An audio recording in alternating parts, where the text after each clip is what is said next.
അസ്സലാമു അലൈക്കും വറഹ്മത്തുള്ളാഹി വബറകാതുഹു.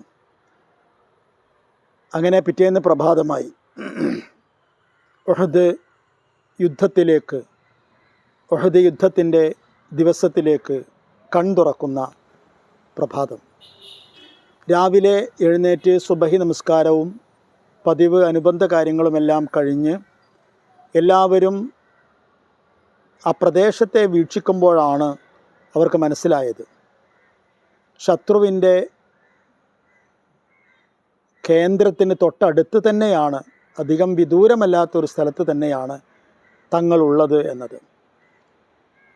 മഹാനായ നബി സല്ലല്ലാഹു അലൈഹി വസല്ലമ തങ്ങൾ ഇനി എന്ത് ചെയ്യണം, എങ്ങനെയായിരിക്കണം നീക്കങ്ങൾ തുടങ്ങിയ കാര്യങ്ങളെക്കുറിച്ചൊക്കെ ആലോചിച്ചു കൊണ്ടിരിക്കുന്ന ഈ സമയത്ത് ഇസ്ലാമിക സൈനിക ക്യാമ്പിൽ മറ്റൊരു ഞെട്ടിപ്പിക്കുന്ന നീക്കമുണ്ടായി. അത് മറ്റൊന്നുമല്ല, മുനാഫിക്കുകളുടെ നേതാവായിരുന്ന, ഖസ്റജുകളുടെ നേതാവായിരുന്ന അബ്ദുല്ലാഹിബ്നു ഉബയ്യിബ്നു സലൂൽ വന്നുകൊണ്ട് പ്രഖ്യാപിച്ചു, ഈ യുദ്ധത്തിൽ ഞങ്ങൾക്ക് താല്പര്യമില്ല, ഞങ്ങൾ മടക്കുകയാണ്. എന്തിനാണ് പരാജയം മുന്നിൽ കണ്ടുകൊണ്ട് ഇത്രയും വലിയ ഒരുക്കങ്ങളോടെ വന്ന, ഇത്രയും വലിയ വാശിയോടെ വന്ന ഇവരോട് നമ്മൾ എന്തിനാണ് ഏറ്റുമുട്ടുന്നത്, എന്തിനാണ് നമ്മൾ സ്വയം നശിക്കാൻ പോകുന്നത് എന്നൊക്കെ വലിയ വലിയ വായിൽ വർത്തമാനങ്ങളൊക്കെ പറഞ്ഞുകൊണ്ടായിരുന്നു അബ്ദുല്ലാഹിബ്നു ഉബയ്യിബ്നു സലൂൽ തൻ്റെ നീക്കങ്ങൾ നടത്തിയത്. താനും തൻ്റെ കുടുംബവും, അതായത് ഖസ്റജുകൾ, ഞങ്ങൾ ഈ യുദ്ധത്തിൽ നിന്ന് മടങ്ങുകയാണ് എന്നായിരുന്നു അദ്ദേഹം പരസ്യമായി പറഞ്ഞത്. പരസ്യമായി പറയുമ്പോൾ ചില പ്രധാനപ്പെട്ട ആൾക്കാർ സ്വാഭാവികമായും അതിൻ്റെ കാരണം ചോദിക്കും. അപ്പോൾ അബ്ദുള്ള അതിൻ്റെ കാരണമായി പറഞ്ഞത്, ഞാൻ നേരത്തെ എൻ്റെ അഭിപ്രായം പറഞ്ഞതാണ്, നമുക്ക് ഉഹദിലേക്ക് ഇറങ്ങേണ്ടതില്ല, മദീനയുടെ പുറത്തേക്ക് പോകേണ്ടതില്ല എന്ന്.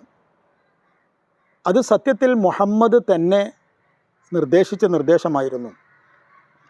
പക്ഷേ പിന്നെ എല്ലാവരും കൂടി ഞാൻ പറഞ്ഞത് കേൾക്കാതെ, ഞാൻ അഭിപ്രായപ്പെട്ടത് പരിഗണിക്കാതെ ഇറങ്ങുകയായിരുന്നു.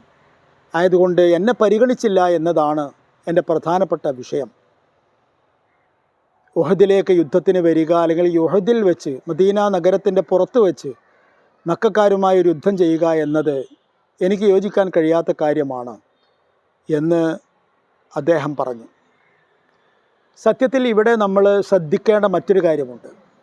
മഹാനായ നബി സല്ലല്ലാഹു അലൈഹി വസല്ലമ തങ്ങൾ പറഞ്ഞത് മദീനയുടെ പുറത്തേക്ക്, ശത്രുവിൻ്റെ അടുത്തേക്ക് പോകേണ്ട എന്ന് തന്നെയാണ്. പക്ഷേ നബി ഒരിക്കലും അതിൽ വാശി പിടിച്ചിരുന്നില്ല. നബി താൻ പറഞ്ഞിടത്ത് ഒരിക്കലും ഉറച്ചു നിൽക്കുകയും ചെയ്തിരുന്നില്ല. സഹാബിമാരിൽ ഹംസ റളിയല്ലാഹു അൻഹു അടക്കമുള്ള പ്രമുഖർ അഭിപ്രായപ്പെട്ടപ്പോൾ നബി സന്തോഷത്തോടെ എഴുന്നേറ്റുകൊണ്ട് തലപ്പാവണിഞ്ഞ് പുതിയ വസ്ത്രങ്ങൾ ധരിച്ച് പടച്ചട്ടയണിഞ്ഞ് രംഗത്തേക്ക് ഇറങ്ങുകയാണ് ചെയ്തത്. നമുക്കറിയാവുന്നൊരു കാര്യമാണത്.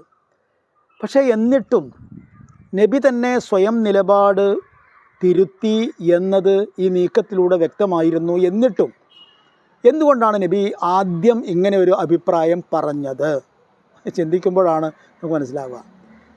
ഇങ്ങനെ ഒന്നും ഉണ്ടാകാൻ വേണ്ടി പിന്നീട് അബ്ദുല്ലാഹിബ്നു ഉബയ്യിബ്നു സലൂലും തൻ്റെ കൂട്ടക്കാരുമെല്ലാം ഈ ഒരു കാരണം പറഞ്ഞുകൊണ്ട് യുദ്ധമുഖത്തിൽ നിന്ന് രക്ഷപ്പെടുകയാണെങ്കിൽ അതിനുള്ളൊരു സാഹചര്യം ഉണ്ടാക്കാൻ വേണ്ടി അള്ളാഹു തിരിച്ചു വിട്ടതായിരിക്കണം ഇങ്ങനെയുള്ള ഒരു സാഹചര്യത്തിലേക്ക് എന്ന് വേണം നമ്മൾ മനസ്സിലാക്കാൻ. കാരണം പരസ്യമായി പറയാനൊരു അഭിപ്രായം കിട്ടിയല്ലോ. അതേസമയം അത് ആത്യന്തികമായ അഭിപ്രായമായിരുന്നില്ല. കാരണം നബി അങ്ങനെ പറഞ്ഞുവെങ്കിലും നബി ചെയ്തതും നബി സ്വീകരിച്ചതുമെല്ലാം യുദ്ധത്തിന് വെളിയിലേക്ക് ഇറങ്ങുക എന്നത് തന്നെയാണ്. അങ്ങനെ പറഞ്ഞു, അങ്ങനെ ഇറങ്ങുകയും ചെയ്തു എന്ന് പറഞ്ഞാൽ അതിൻ്റെ അർത്ഥം അള്ളാഹുവിൻ്റെ തീരുമാനം അത് തന്നെയാണ് എന്നത് തന്നെയാണല്ലോ. ഏതായിരുന്നാലും അവിടെ വെച്ച് 300 ആൾക്കാർ, ആകെയുള്ള 1000 ആൾക്കാരിൽ 300 ആൾക്കാർ മടങ്ങുകയാണ് എന്ന വിവരം സത്യത്തിൽ ഞെട്ടിക്കുന്നത് തന്നെയായിരുന്നു. മാത്രമല്ല അബ്ദുല്ലാഹിബ്നു ഉബയ്യിബ്നു സലൂൽ വലിയ വാചാലനായിരുന്നു, വലിയ സമർത്ഥനായ ന്യായം പറയാൻ കഴിയുന്ന ആളായിരുന്നു. അദ്ദേഹം പല കുടുംബത്തിലെയും നേതാക്കളെ അടുക്കൽ പോയി ഈ കാര്യങ്ങളൊക്കെ പറയുകയും ചെയ്തു. ഇതൊരു എടുത്തുചാട്ടമാണ്, ഇത് നമുക്ക് അപകടമേ ഉണ്ടാക്കി വെക്കുള്ളൂ, അതുകൊണ്ടാണ് ഞാൻ മടങ്ങുന്നത്, നിങ്ങൾ എന്നോടൊപ്പം പോരണമെങ്കിൽ പോരാം എന്നൊക്കെ പറഞ്ഞുകൊണ്ട് അദ്ദേഹം പലരെയും ഇളക്കാൻ ശ്രമിക്കുകയും ചെയ്തു. അങ്ങനെ ചിലരൊക്കെ ഇളകുകയും ചെയ്തു എന്നുള്ളതാണ്. ഉദാഹരണമായിട്ട് ബനു ഹാരിസ, അവർ ഔസിൽപ്പെട്ടവരാണ്, ബനു ഹാരിസ കുടുംബം. അതുപോലെ തന്നെ ബനു സലമ കുടുംബം, അവർ ഹസ്രജുകാരാണ്. അവരൊക്കെ ഇളകുകയും ചെയ്തു. മാത്രമല്ല അവരും തന്നെ ആ അഭിപ്രായത്തിലേക്ക് മെല്ലെ മെല്ലെ തെന്നി വീഴാനും തുടങ്ങി. മാത്രമല്ല അവരും മറിച്ച് ആലോചിക്കണോ അല്ലെങ്കിൽ മറിച്ചൊരു ആലോചന വേണോ എന്നൊക്കെ ചിന്തിക്കുന്ന ഒരു സാഹചര്യത്തിലേക്ക് എത്തുകയുണ്ടായി. ശുദ്ധ ഖുർആനിൽ സൂറത്ത് ആലി ഇമ്രാനിൽ ഈ രംഗങ്ങൾ വിശദീകരിക്കുന്നിടത്ത് അല്ലാഹു സുബ്ഹാനഹു വ തആല അത് പറയുന്നുണ്ട്. ഇത് ഹമ്മ ത്വായിഫതാനി മിൻകും അൻ തഫ്ശല വല്ലാഹു വലിയ്യുഹുമ വഅലല്ലാഹി ഫല്യതവക്കലിൽ മുഅ്മിനൂൻ എന്ന് പറഞ്ഞുകൊണ്ട് അല്ലാഹു സുബ്ഹാനഹു വ തആല സൂചിപ്പിക്കുന്നത് ഈ വിഷയമാണ്. പിന്നെ യുദ്ധത്തിൻ്റെ തൊട്ട് മുമ്പിൽ വെച്ച് 1000 ആൾക്കാർ മാത്രമുള്ള ഒരു സേന, അവർക്ക് ഏറ്റുമുട്ടാനുള്ളത് 3000 പേരോടാണ് എന്നത് നമ്മൾ എപ്പോഴും മനസ്സിലാക്കണം.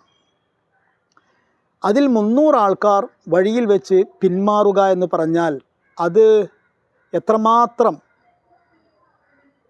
നമ്മെ പ്രതികൂലമായി ബാധിക്കുമെന്ന് ചിന്തിക്കുന്നവർ സമൂഹത്തിലുണ്ടായിരുന്നു. അവരിൽ ചിലരൊക്കെ ചില മാധ്യസ്ഥ ശ്രമങ്ങളൊക്കെ അല്ലെങ്കിൽ അനുനയ ശ്രമങ്ങളൊക്കെ നടത്തി നോക്കി. അബ്ദുല്ലാഹിബിൻ ഹറാം, അതായത് ജാബിർ ബിൻ അബ്ദുല്ലാഹിയുടെ പിതാവാണ് അദ്ദേഹം അത്തരത്തിലൊരാളായിരുന്നു, ഒരു പ്രധാനിയായ ആളായിരുന്നു, ഒരു സാഹിബുർ റഈ, ഒരു അഭിപ്രായമൊക്കെ ഉള്ള ആളായിരുന്നു. അദ്ദേഹം വന്നുകൊണ്ട് അവരോട് പറഞ്ഞു, നിങ്ങൾ ഇങ്ങനെ ഒരു സമയത്ത് ഇത്രത്തോളം എത്തിയതിന് ശേഷം ഇങ്ങനെ പിൻവലിക്കുന്നത് ശരിയല്ല, നിങ്ങളത് മാറി ചിന്തിക്കണം, അള്ളാഹു സഹായിക്കും, അള്ളാഹുവിൻ്റെ മാർഗത്തിലാണ് ഈ യുദ്ധം, അതുകൊണ്ട് നമുക്ക് മുന്നോട്ട് പോകാം എന്നൊക്കെ പറഞ്ഞു നോക്കി. പക്ഷേ അബ്ദുല്ലാഹിബിൻ ഉബയ്യിബിൻ സലൂലിൻ്റെ മനസ്സിൽ താൻ പറഞ്ഞ അഭിപ്രായം കേട്ടില്ല എന്നുള്ളത് മാത്രമായിരുന്നില്ല, മറിച്ച് എങ്ങനെയെങ്കിലും ഇവർ തോൽക്കട്ടെ, അല്ലെങ്കിൽ എങ്ങനെയെങ്കിലും ഇവരുടെ സൈന്യത്തിൽ വിള്ളൽ വീഴട്ടെ, ഇവർ യുദ്ധത്തിൻ്റെ തൊട്ട് മുമ്പുള്ള നിമിഷത്തിൽ തന്നെ ആശയക്കുഴപ്പത്തിലാവട്ടെ, അങ്ങനെ അവരുടെ മാനസികമായ ധൈര്യം നശിക്കുകയും ചോർന്നു പോവുകയും ചെയ്യട്ടെ എന്നൊക്കെയുള്ള ഉദ്ദേശമായിരുന്നു. പക്ഷേ ഇവിടെ നമ്മൾ ശ്രദ്ധിക്കേണ്ട ഒരു വളരെ പ്രധാനപ്പെട്ട കാര്യം എന്താണെന്ന് വെച്ചാൽ, മഹാനായ നബി സല്ലല്ലാഹു അലൈഹി വസല്ലമ തങ്ങൾ ഒന്നും ചെയ്തില്ല, ഒന്നും പറഞ്ഞില്ല. പോകുന്നവർ പോകട്ടെ എന്ന് കരുതി. കാരണം അവരൊക്കെ ധരിച്ചതുപോലെ ഇസ്ലാമിക യുദ്ധത്തിൻ്റെ വിജയത്തിൻ്റെ മാനദണ്ഡം ആൾബലമോ തലയെണ്ണമോ ഒന്നുമല്ല.